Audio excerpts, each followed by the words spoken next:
It is no secret that Mario Kart Wii is home to a plethora of shortcuts, but out of all of the cuts that are within the game, there are shortcuts that are so extreme that they have been put into their own category. These would be none other than ultra shortcuts, which have been defined as shortcuts that exploit Mario Kart Wii's checkpoint system, a system in which Mario Kart Wii scatters invisible checkpoints throughout each track to ensure that you don't skip any large portions of the track. For example, if you're on Mushroom Gorge and perform the gap jump cut, this is not an ultra shortcut, because when you look at the checkpoint map for this track, you'll see that no key checkpoints were skipped. But let's say you were to hypothetically ride all the way up this mountain and skip a majority of the track, then you would be skipping key checkpoints, meaning that you'd be pulling off an ultra shortcut. Now I'll get into why these shortcuts are possible and how I, a noob, was able to pull off some of them, but just know that out of the 25 ultra shortcuts there are, only a little over half of them are actually humanly possible. So today, I'm going to try to pull off all of the humanly possible ultra shortcuts, and if I give up, then there will be severe consequences.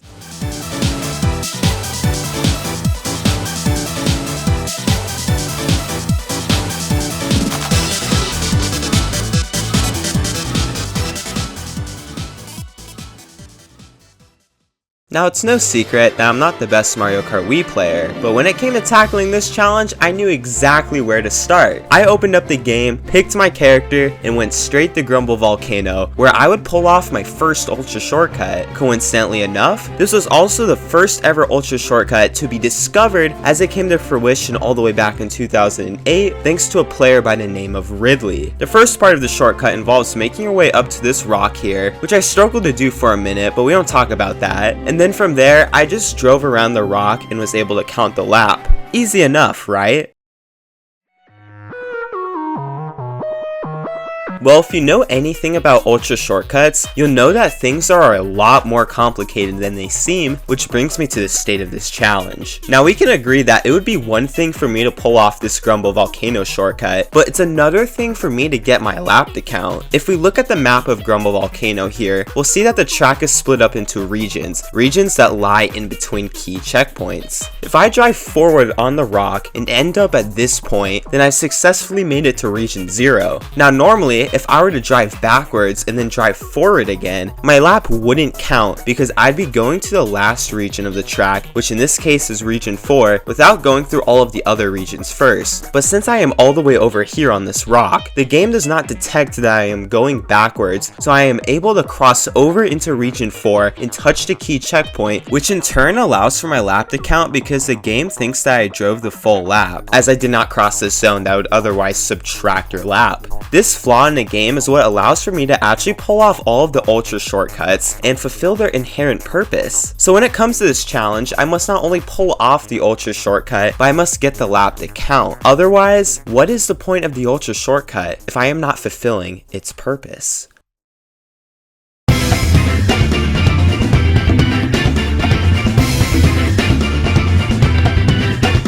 The next track I decided to tackle was Mushroom Gorge, as the ultra shortcut on this track was one that I've pulled off before. I decided to change my vehicle to the Quacker, as the Mushroom Gorge world record uses that as their vehicle of choice, and then I decided to switch to Dry Bones just to spite Boo Diddley, a person who exemplified major distaste to Dry Bones on MarioBoards.com in 2013. Anyways, I booted up Mushroom Gorge, which by the way, I have this timer in the bottom left corner, which I'm using to take track of how long it takes for me to pull off each individual shortcut, and to my dismay, I did this.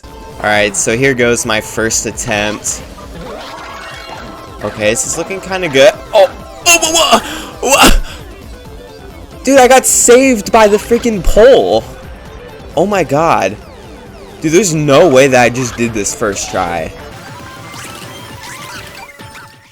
Although I pulled off the wall ride here, I still failed the shortcut as my lap did not count. I would go on to get the wall ride a few more times within the next few minutes, but on every single one of those attempts, I failed to get the lap to count. What was I doing wrong? Well, it all boils back down to the nature of ultra shortcuts. When it comes to the Mushroom Gorge ultra shortcut, you once again have to make sure you do not cross over the zone that subtracts your lap, which in this case extends from the back of the finish line all the way to the final key checkpoint over here. Essentially, if the game detects that I am in this zone, then I fail the shortcut. To my surprise though, it would only take me 3 minutes to pull this off.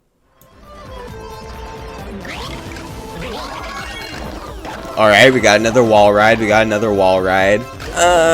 I don't think the lap's gonna count. I don't think I went far enough.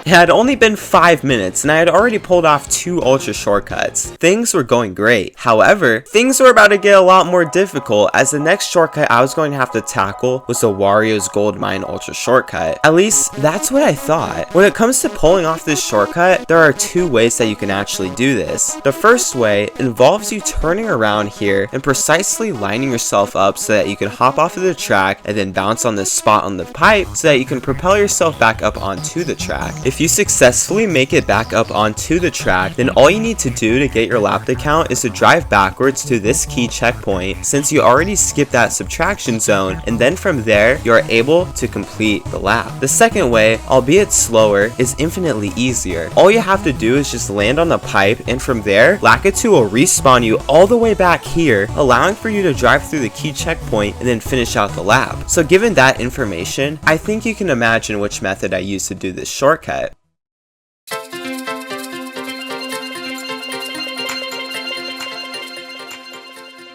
Now I was torn between which shortcut to do next because I knew no matter what, the next shortcut I chose was not going to be a 5-minute task. So after some deliberation, I decided to go with Coconut Mall because I could at least process what was going on. Since I didn't really know how to do this shortcut, I looked up the tutorial, and with the help of Shane's knowledge, I now knew exactly what I needed to do. But would knowing how to do the shortcut be enough to actually execute it in real time? Well, on my 3rd attempt, I did this. Oh my god, I got it! Oh, where the hell am I? Dude, I literally think I just soft locked. Are you serious? I'll unleash my wrath on this entire mall if I have to. Anyways, despite clipping out of bounds, me landing in this area caused me to soft lock, meaning that the only way I was able to escape was to either go back in bounds or just flat out start over again. You see, what makes this shortcut, at least in my opinion, significantly harder than the others is the fact that you not only have to clip out of bounds, but you need to do so in a way where you don't end up soft locking, and then from there you have to very carefully move your way out of bounds so that you can make your way over to this parking lot, and only from there are you finally able to make your way over to that final key checkpoint and finish the lap. After another 8 minutes, I was finally able to clip out of bounds again, but this time I didn't soft lock.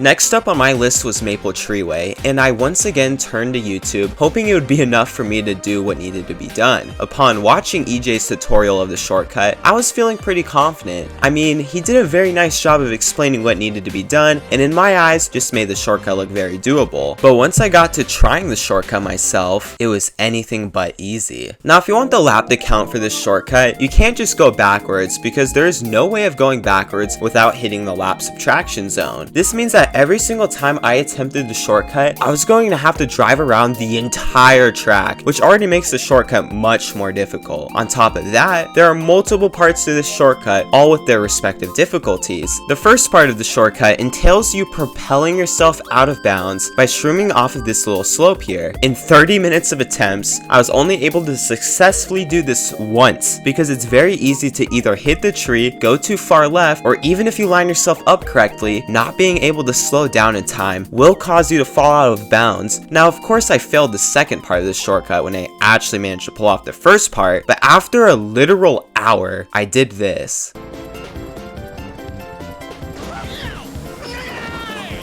Okay, that's like the closest that I've gotten yet. Wait, what? I didn't make it back onto the track, but I respawned, so I think this might actually work. Now, it may look like I successfully did the shortcut, but there was still one final part of the shortcut that I had to pull off if I was going to successfully count my lap and I'll explain why. When I went out of bounds here, I of course made my way into region 0. However, when I used my mushroom here to clip this wall and make it back onto the track, I skipped the first key checkpoint. Since I skipped this key checkpoint, none of the other key checkpoints were loaded, except for the last one. Now if I want to keep it that way, then I need to pull off this cut. It was relatively simple. I mean, all it took was just a shroom and a wheelie off of this slope. But would I be able to pull this off while under the pressure of already pulling off the hardest part of the shortcut?